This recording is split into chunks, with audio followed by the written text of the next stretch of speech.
Health Fund. The past 3 weeks has already been delayed. Sa tinuod lang, maski kami nangayo mi on our part, napaspason og hatag og requirements from our local finance. Pero until now, 3 weeks, this is our 3rd session, nag-special session na ta, nag-session pa ta before that, wala gihapon na comply ang gi-require from our legal team, which is the DBM budget for the realignment of funds for the grounds of technical malversation, Mr. Chair, juggling of funds.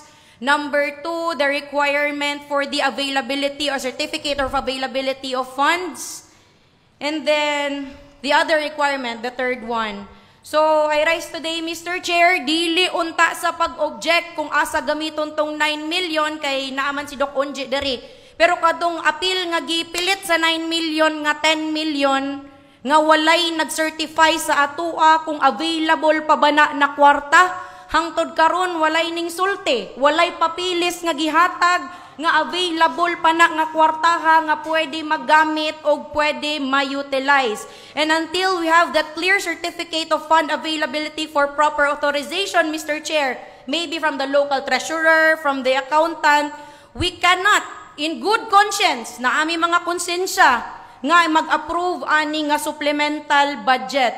Again, walay DBM clearance, walay availability of fund, kabalumang ko, minadalian ni. Pero again, nagdali man kaya tadiriya, pero ngano 3 weeks na ang miagi, wala mo'y gihatag nga certificate of availability of fund, nag-leave ko no ang ato ang official.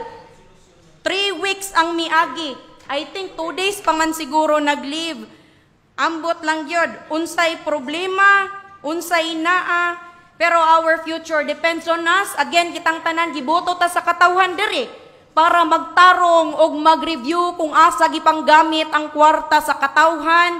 And this is my formal objection, Mr. Chair.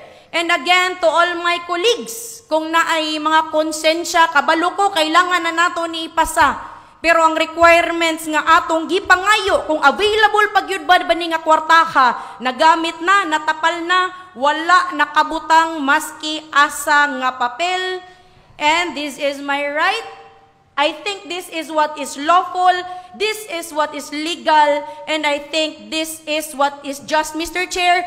Gusto namo i-record, kung naay mong object, kauban ako. Gusto namo to be put into record jud nga nag-object me, Mr. Chair, so kung pwede i-roll call yun nato isa-isa ang nag-approve and nag-object kay basin makasuhan tapuhon og technical malversation or misuse of government fund or gamitonon pa ang fund pero wala na daay diha karon pagipasa pero nagamit na di ay pangtapal lang daay sa utang, which is dili pwede, dili mi gusto madawit. Kay again, gikan nako dihaan na suspend. So karon gusto nako to be put into record kung kinsa tong ning suporta ni ani nga walay requirements gihatag ug kinsa tong ning object, Mr. Chair, for clarification for further legal reference. Thank you, Mr. Chair. Thank you, Honorable Campos. There's an objection by the Honorable Campos. Let's divide the